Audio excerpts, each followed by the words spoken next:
My name is Orran Scruggs. I'm the Deputy Director of Aunt Katie's Community Garden. I've been doing this for about 4 years. My position here, it started off as learning to grow things and be able to provide the proper produce for people. And then I kind of evolved into a product development person. I make it easier for a person to consume that product by turning it into something tasty. So for instance, I do a pesto from our fresh basil. I do hot sauce, sort of to-go meals like lentil soups and different things, because the thing about the people in the community, you have to kind of lead them into the direction of eating fresh produce. So you make it appealing to where they're more apt to eat something fresh besides something processed. I'm proud about being able to introduce people to new and different varieties of vegetables. So recently I planted bok choy. Bok choy is like a cabbage, Asian cabbage. It's a little short plant.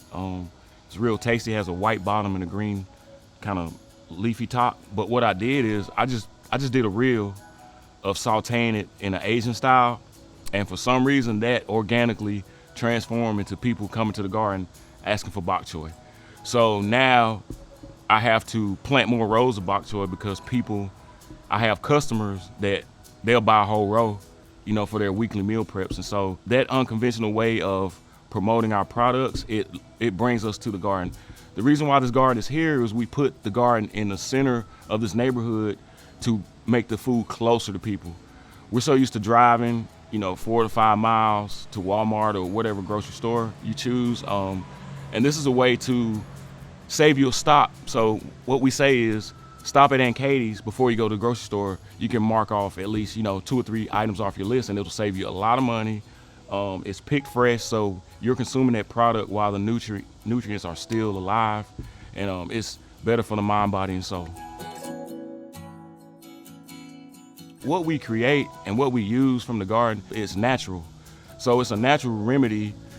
So, instead of eating a bunch of, canned goods, if you would switch your alternative to a fresh product, they could eliminate some side effects of having too much sodium or having too much sugar. I make a product, it's a hibiscus drink that I make, it's a tea. There was a lady that had inflammation, around her ankles and knees. And so she came to the garden.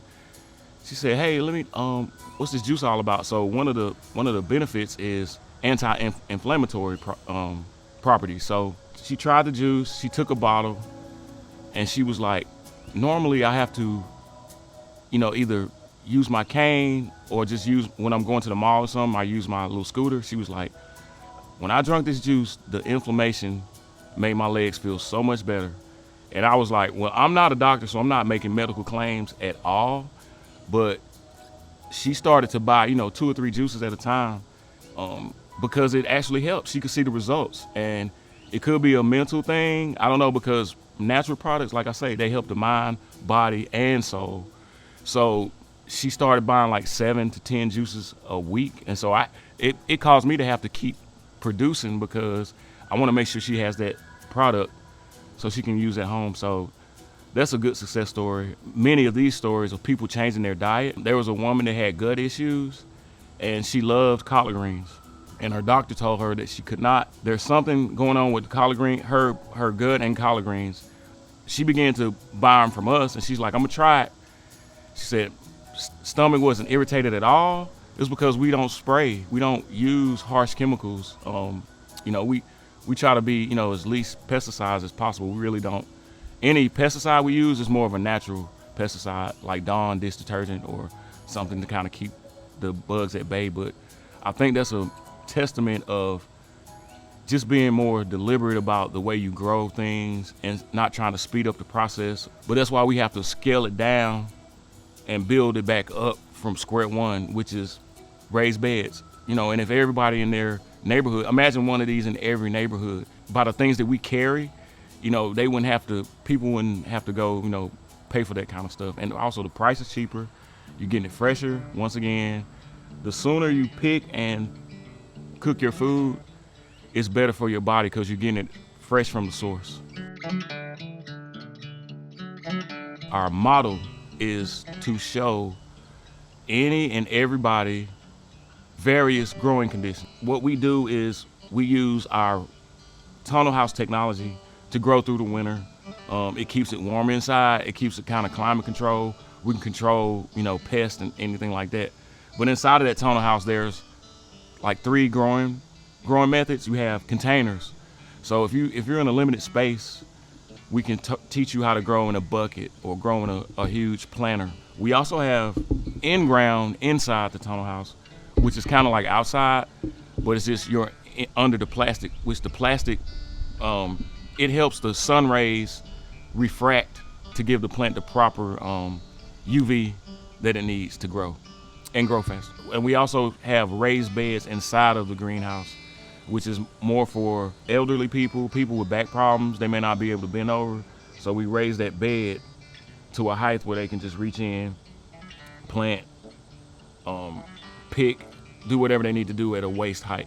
We have tower gardens, which is kind of a project for our kids in the neighborhood to teach them how to grow. And it's also a product that they can buy from us. So if you live in an apartment, you can have a tower garden and you can grow like multiple levels of produce. So like you can grow strawberries, basil, string peas, or snap beans, or whatever you want to grow in that small limited space. So we try to provide a model for anybody in any living situation, whether you live in an apartment or you have a nice backyard. We'll show you an example of each of those. And we also have our raised beds, which is kind of the backbone of the garden, because during the hotter months when the greenhouse is like over 100 degrees, we still have a secondary source of produce, which is our raised beds. So it's all kind of like an ecosystem. It all works together. We've actually we had a soil scientist come through, and he said the way this garden has been built is just organically created its own kind of ecosystem. Even with the bees, we have an apiary. So the bees are working, the beds are working, the plants, the flowers, the companion plant. We companion plant. So we try to plant different flowers and herbs between our produce to kind of keep the bugs at bay. So they don't like the certain scents of basil and rosemary and garlic. So we try to, it's kind of strategic.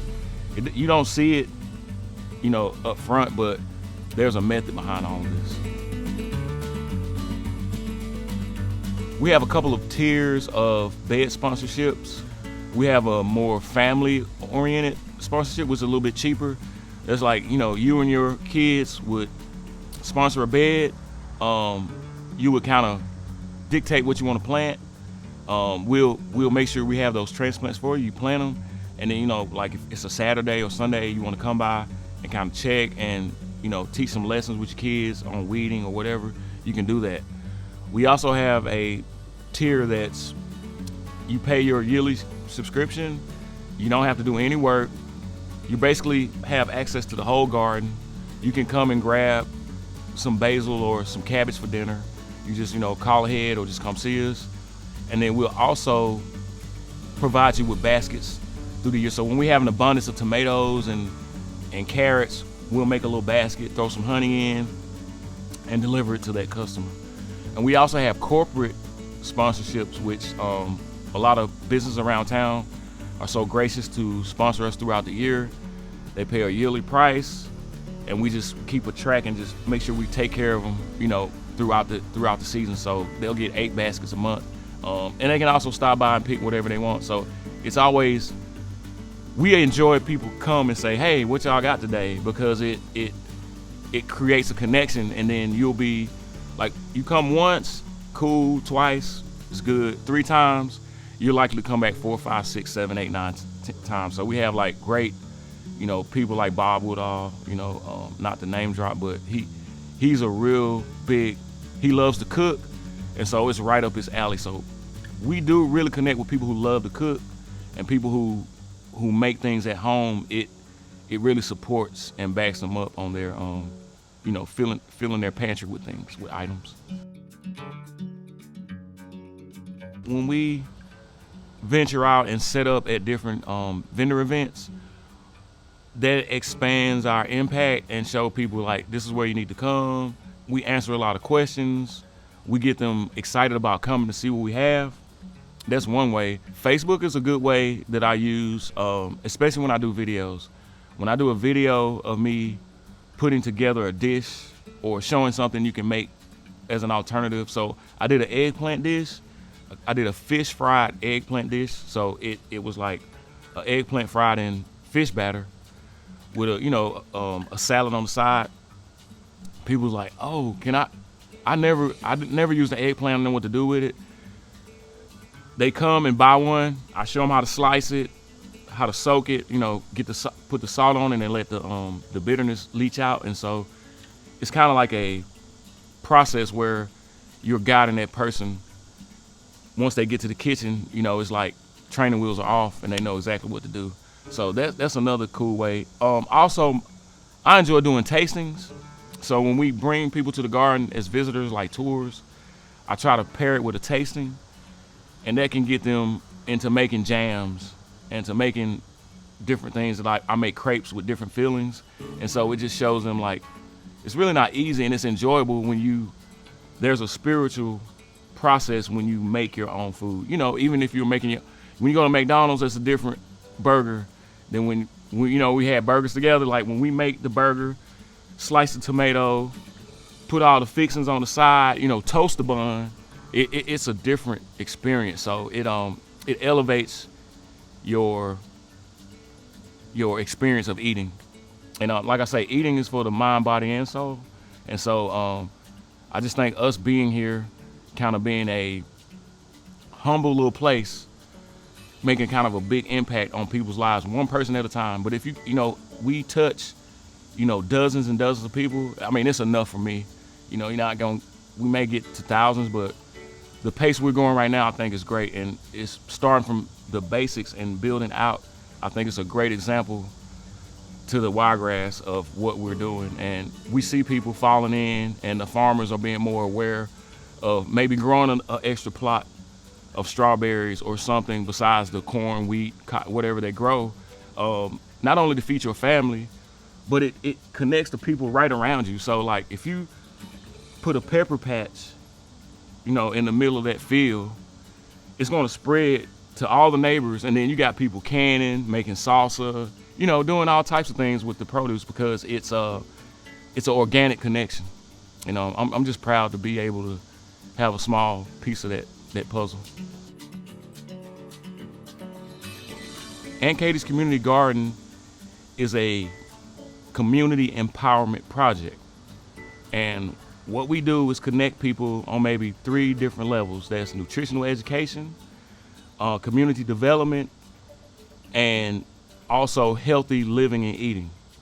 And so we do that in different ways by reaching people of different ages. So we have a youth portion of what we do, and we also do adults like diabetes workshops. And so we try to cast that net to all ages. And so we want to raise people to eat right, and the people who are older, have them continue to eat right. And that's our major mission.